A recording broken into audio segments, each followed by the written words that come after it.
ഇവിടെ ഇഷ്ടം ജോലി ചെയ്ത് ശമ്പളം വാങ്ങിക്കാനാണ്. എന്റെ ഇഷ്ടം ജോലി ചെയ്ത് ശമ്പളം വാങ്ങിക്കാന്ന് പറഞ്ഞാൽ നമുക്ക് ജീവിക്കാൻ ശമ്പളം വേണ്ടേ? അപ്പൊ അതുപോലെ എനിക്കാണോ? ഞാൻ വലുതായിട്ടില്ലല്ലോ, ഞാൻ എപ്പോഴും ചെറുതല്ലേ. നീ ചെറുതാന്ന് പറഞ്ഞാൽ എനിക്ക് ജോലി ചെയ്യണ്ടേ? പാർക്കിൽ പോകാൻ പറ്റത്തില്ല. പാർക്കിൽ പോയെന്താ കുഴപ്പം? പാർക്കിൽ പോകാൻ കൊറോണയാന്ന്. ഞാൻ വഴക്കൊടുത്തോളാം, എല്ലാവർക്കും വിട്ടേക്കളാ. ആർക്ക് വഴക്ക് കൊടുക്കാൻ? പോലീസ് വന്നാ ഇടിച്ച് പഞ്ചറാക്കും. ആരിടിച്ച് പഞ്ചറാക്കും? ഞാൻ ഇടിച്ച് അത് ഞാൻ ജയിച്ചോളാം. ഗവൺമെന്റ് പറഞ്ഞിട്ടുണ്ട് പോരുതെന്ന്. അവര് ചുമ്മാ പറയണതാ. പിണറായി വിജയൻ പറഞ്ഞ്. എന്റെ അച്ഛനാണ്. എന്റെ അച്ഛനല്ല, പിണറായി വിജയൻ പറഞ്ഞ്, നരേന്ദ്രമോദി പറഞ്ഞ്. അവർക്കൊക്കെ തലയ്ക്ക് വട്ടാണ്. എന്താണ് ഇങ്ങനെയൊക്കെ പറയണത്? നീ അതൊന്നും കേട്ടിരിക്കാൻ പറ്റില്ല. നിനക്കിപ്പോ എവിടെയാ പോണ്ടേ? എന്റെ പാർക്കില്. ഏത് പാർക്കില്?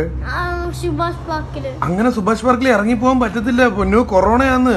എങ്ങനെ ഒരു കാര്യം പറയാ, സൂപ്പർമാൻ പാർക്കിൽ പോകാൻ പറ്റുമോ? അവിടെ ആകുമ്പോ സ്വിമ്മിംഗ് പൂൾ ഒക്കെ ഉണ്ട്. ഒരു പാർക്കിലും നമുക്ക് പോകാൻ പറ്റത്തില്ല, വീട്ടിൽ തന്നെ ഇരിക്കണം. കണ്ടോ, ഇതാണ്